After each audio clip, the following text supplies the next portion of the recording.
ಏನ್ ರಮೇಶಣ್ಣ, ಹೊಟ್ಟೆಗೆ ಅನ್ನ ಗಿನ್ನ ತಿಂತೀಯಾ ಹೆಂಗೆ? ಇಲ್ಲ ಗುಟ್ಕಾದಾಗೆ ಹೊಟ್ಟೆ ತುಂಬಿಸ್ಕೊಂತೀಯಾ? ನೀನೇನು ಕಡಿಮೆನಾ? ನೀನು ಸೇದ್ ಬಿಡೋ ಹೊಗೆ ನನ್ನ ಗಾಡಿನೂ ಬಿಡೋಕ್ಕಿಲ್ಲ. ನೀನು ತಿಂದಿದ್ದು ನಿನ್ನನ್ನೇ ತಿಂತೈತೋ ಅಣ್ಣ. ಇದು ತಿಂತಾ ಇದ್ರೆ ತಲೆಯಲ್ಲಿರೋ ಟೆನ್ಷನ್ ಎಲ್ಲ ಖಾಲಿ ಆಗತ್ತೆ ಕಣವ್ವ. ನೀನೇ ಖಾಲಿ ಆಗೋ ಟೈಮ್ ಬಂದೈತೆ.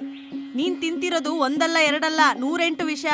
ಕ್ಯಾನ್ಸರ್ ಬಂದು ನಿನ್ ಹೆಂಡತಿ ಮಕ್ಳನ್ನ ಬೀದಿ ಪಾಲ್ ಮಾಡ್ತೀಯಾ? ಏನು ಕ್ಯಾನ್ಸರ? ನಾನೇನು ಸುರೇಶ್ ಅಂತರ ಬಂಡಿಗಟ್ಲೆ ಹೊಗೆ ಬಿಡ್ತೀನ ಕ್ಯಾನ್ಸರ್ ಬರೋದಕ್ಕೆ? ಅದು ವಿಷಾನೇ ಇದು ವಿಷಾನೇ. ನಿನಗೂ ಅದೇ ಗತಿ, ಅವನಿಗೂ ಅದೇ ಗತಿ. ಅಲ್ಲಿ ನೋಡು ಆ ಮಗ ಏನ್ ಮಾಡ್ತಾವನೆ ಅಂತ.